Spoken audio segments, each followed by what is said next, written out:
segment 3 in 1, 2, 3, 4, 5. Tony Abbott, Malcolm Turnbull and Sarah Henderson this week also presented the coalition position on the National Broadband Network. Meryl Friend reports on the other side of the NBN rollout. This is a very important educational institution.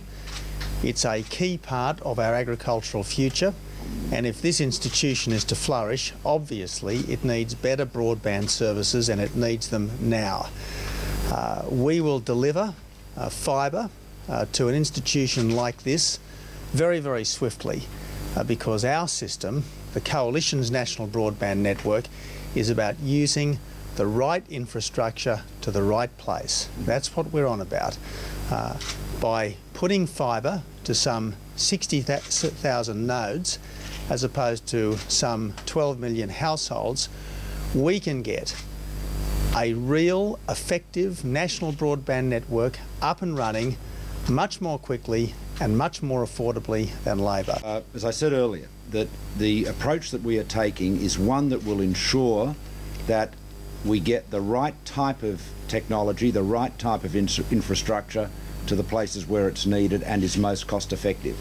You know, the extraordinary thing about Labor's NBN, and it's worth reflecting on, is that they are proposing, they're not actually getting it done of course, that's another matter, but they are proposing to take fibre into every flat, every cottage in Australia. Even if there's only one person living there, or even if it's vacant, they're going to pull fibre in there. But to this agricultural college, with hundreds of students who need access to very fast broadband, there is no plan to bring fibre to this institution at all. No plan at all. It just shows you how hopelessly skewed and confused their priorities are.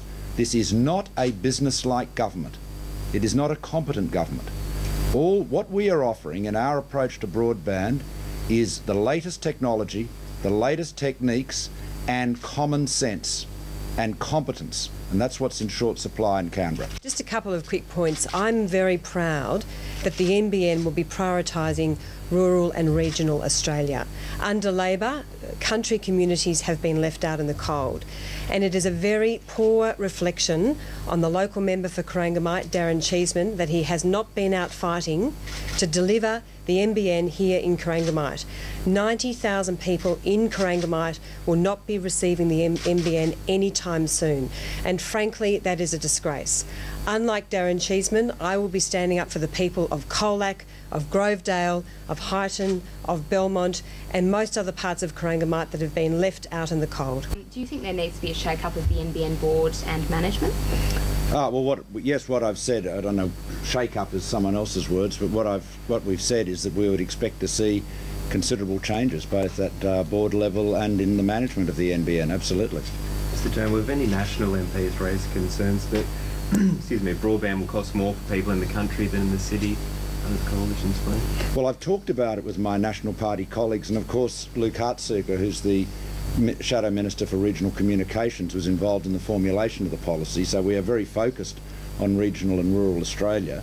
And I was talking to one of my colleagues, our colleagues, Bruce Scott, just this morning, who was delighted, as indeed are some of his local communities in Maranoa, about the opportunity for co-investment, because there are local communities there who want to put their own money, the local councils want to put their own money to enhance wireless coverage and broadband coverage generally, and we've got a flexibility in our policy to accommodate that. So that's an example of where you know, National Party MPs, it's obviously not just Nationals but Liberals as well, have had, through expressing the concerns and priorities of their regional communities, have had a real input into the policy. But I just want to I'll just recap what I said about regional Australia, and just bear with me, 3 points. 1, broadband will be cheaper everywhere under our policy. It will be much cheaper than it will be under Labor. Labor will see broadband prices treble over the next decade. That is what they're saying about their prices. That's not our calculations, that's what they are saying. And we've set all that out in the policy. That's point number 1. Secondly, there will be a uniform wholesale cap set not by the NBN but by the ACCC. And so country people cannot be charged more simply because it is, as we all know, much more expensive to provide telecommunications in the bush. Thirdly, the biggest problem in the bush, in regional Australia, is very poor mobile reception. That's what people complain about all the time. Incredibly, the Labor Party is spending a fortune on fixed wireless broadband, or proposing to, which involves building lots of towers and etc. And none of that is going to enhance mobile services as well. Now, what we have said in our policy is that we will ensure that there'll be lots of money going into fixed wireless broadband via the NBN will also be used to enhance mobile services in the bush as well. And we've set out some of the ways we can do that. And the final point I'd make is that the NBN fibre footprint, fibre only goes to communities or towns with 1,000 premises or more. There are a lot of smaller towns with less than 1,000 premises that would be on wireless or satellite under Labor's NBN. Those communities are eminently suited to the fibre to the node approach that we've described. So there is our approach, and it's not an accident. I mean, we have by far the biggest representation of regional MPs and senators in the Parliament. Our roots are in regional Australia as a political movement, as a coalition, and so we are listening to those regional MPs and those communities, and they have contributed to the formation of our policy. Thank you, Merrill. A well presented and balanced position from both sides of Australian federal politics. And now to the weather forecast for Geelong and the Surf Coast, expected over the next 6 days.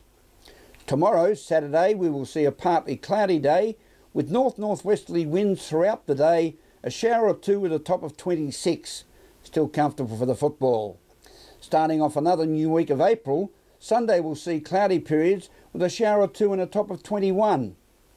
To start off the working week, Monday will be partly cloudy with a chance of isolated showers during the morning with a top of 19. Tuesday will continue to be partly cloudy with isolated showers during the morning and also a top of 19. Wednesday will be partly cloudy with patchy morning fog, some isolated showers on the Surf Coast and a top of 20. While Thursday will be cloudy with sunny periods and a top of 18. Today was cloudy with isolated showers this morning with light easterly winds. We reached a top temperature this afternoon of 23.